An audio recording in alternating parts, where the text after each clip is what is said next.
Ali Abazi a reconnu un geste trop familier en touchant le derrière d'un acteur pour le saluer lors d'une soirée. Le vent de mai tout continue de souffler sur le monde du cinéma.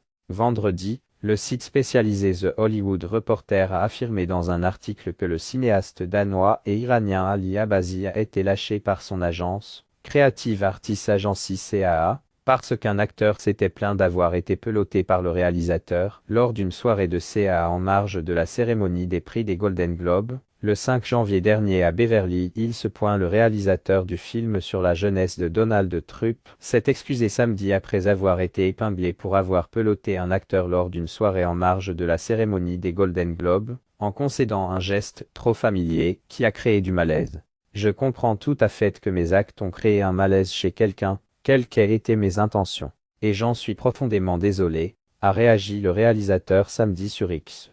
J'ai commis une erreur, Ali Abazi a expliqué avoir eu un geste trop familier, une tape sur le derrière, qu'il n'a pas du tout perçu comme ayant un caractère sexuel, avec quelqu'un qu'il était content de retrouver.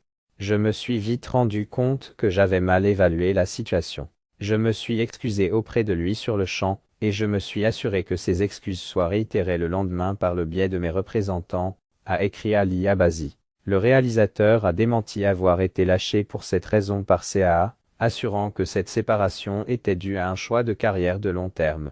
J'ai commis une erreur, je me suis excusé, a-t-il ajouté, en espérant, à une semaine de la cérémonie des Oscars, que l'attention resterait portée sur le film et ses équipes. Biopic explosif sur les débuts dans les affaires du futur président des États-Unis, The Apprentice concourt aux Oscars dans les catégories meilleur acteur, avec Sebastian Stan pour son rôle de Donald Trump, et meilleur acteur dans un second rôle, avec Jeremy Strong, qui joue son premier mentor, l'avocat à la réputation sulfureuse et impitoyable Roy Cohn. Une scène du film dépeint Donald Trump en train de violer son ex-femme, Ivana, décédée en 2022.